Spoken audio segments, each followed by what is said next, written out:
ഞാൻ പറഞ്ഞ അതുകൊണ്ടാണ് ഞാൻ അവർക്ക് വിട്ടുകൊടുക്കുന്നത്. അത് അവരുടെ ധാർമ്മികതയെ അവരവർക്ക് വിട്ടുകൊടുക്കുകയാണ്. കോഴിക്കോട് പണം കോഴ ആരോപണവുമായി ബന്ധപ്പെട്ട് CPM നടപടി സ്വീകരിച്ച പ്രമോദ് കോഴിക്കോട് അയാൾ പണം വാങ്ങിയില്ല എന്ന തരത്തിലുള്ള ശബ്ദരേഖ ഇപ്പോൾ പുറത്തു വന്നിട്ടുണ്ട്. അതിന് ആരാണ് പണം വാങ്ങിയത് എന്നുള്ളതാണ് വ്യക്തമാകുന്നത്. ഏതോ ഒരു ഉന്നത CPM നേതാവ് കണ്ണൂരിൽ നിന്നുള്ള വ്യക്തി വാങ്ങിയതാണ് ഇപ്പോൾ ഇന്ന് വാർത്ത ഉള്ളത്. അത് സത്യമാണോ എന്നുള്ളത് അന്വേഷണം. ഒരു അന്വേഷണം നടക്കുന്നില്ലല്ലോ.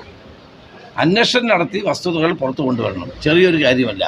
ഇടതുമുന്നണി ഭരണത്തിൻ്റെ കീഴിൽ PSC PSC മെമ്പർ സ്ഥാനങ്ങൾ ലേലം വിളിക്കുകയാണ്. ഇത് ഒരു കാര്യം മാത്രം, നിരവധി കേസുകൾ ഇത് വന്നു കഴിഞ്ഞിരിക്കുന്നു. ആരാണ് പണം വാങ്ങിയത്? ആരാണ് ഈ ഉന്നത നേതാവ്? ഇത് പുറത്ത് പറയേണ്ട ഒരു കാര്യമില്ല. അതുപോലെ എനിക്കൊരു കാര്യം കൂടി പറയാം. നമ്മുടെ പൂക്കോട് സിദ്ധാർത്ഥൻ്റെ മരണവും കൊലപാതകവുമായി ബന്ധപ്പെട്ട് അന്ന് സസ്പെൻഡ് ചെയ്ത ഡീൻ ഉൾപ്പെടെയുള്ളവരെ ഇപ്പം തിരിച്ചെടുത്തിരിക്കുന്നു.